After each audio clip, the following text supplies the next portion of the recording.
Hi guys, I'm back! This is Jeff Aquino and this is my vlog! So guys, i-share ko naman, mabilis lang to. I-share ko sa inyo kung ano nung isang way ko para i-beat ang heat. Beat ang heat? Ganun. I mean, pagdating sa mukha. I-beat ang heat para hindi magkatigyawat, hindi magka-acne. Dahil sa sobrang init dito sa Qatar at sa Philippines, mainit din. So, ito ang ways para hindi katigyawatan at para magsara ang iyong mga pores.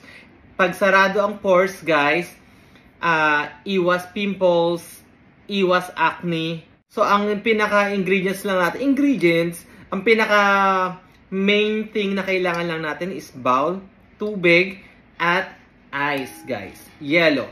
So, ganito lang ang ginagawa ko, guys, para kung gusto kong mas mag-tighten yung mga pores ko. Dahil nga, sa sobrang init, nag-open yan, guys. Lumalaki. Gusto nilang huminga. So, lalaki ang pores mo. Pag mas malaki ang pores mo, mas papasok yung germs and bacteria and anything na maliliit na kayang pasukin ang pores. So, ganito ang isang ways para magsara ang pores natin. Malamig na tubig. Yeah. Kailangan lang nating ibabad, guys, ang ating mukha dito. 5 minutes maximum, that would be okay, guys. Pero kung may mas time ka, gusto mong talagang magbabad dahil nainitan ka, why not extend it? Pwede naman kahit mga 10 minutes ka dyan. Basta, huwag mong kakalimutang iangat ng mukha mo dahil baka mangisay ka dyan. Charot lang. Joke lang. So guys, ayan na. Malamig na nung tubig natin. At uulitin ko guys, ang use nito, malamig na tubig para sa mukha is para mag-tighten ang mga pores, lumiit siya, hindi pasukan ng mga bakterya, ng mga germs, dahil yun yung nagkukos ng acne. Okay guys?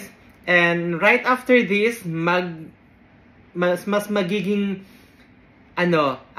young looking ka kasi nga nag-tighten ang mga ang mga pores, ang skin mo, so mas mag-glow ka tignan. Let's try. Try ko na. Ang sarap sa pakiramdam, guys. As in, lalo na to beat the heat, you can do this. Parang gusto kong inumin. Joke lang. Guys, isang way din, hindi mo kailangan ibabad ang mukha mo. Pwede rin naman siyang iganon. Pwede rin naman siyang, kumuha ka ng tela, pwede mo siyang iganon. Ayan. Para mas mag-close siya. Direct. Pero make sure na malinis nung yellow na ginagamit mo. Baka naman ang pinapahid mo dyan is, nung yellow is malapit sa frozen chicken, lalong magdudumi ang mukha mo. So, ayan guys. Ayan, pahid-pahid, pwedeng ipahid, pwedeng ibabad. So, guys, ayan ang isang way para isara ang pores, i-tighten ang skin, at lalong mag-glow. See you guys! Sana makatulong! Bye!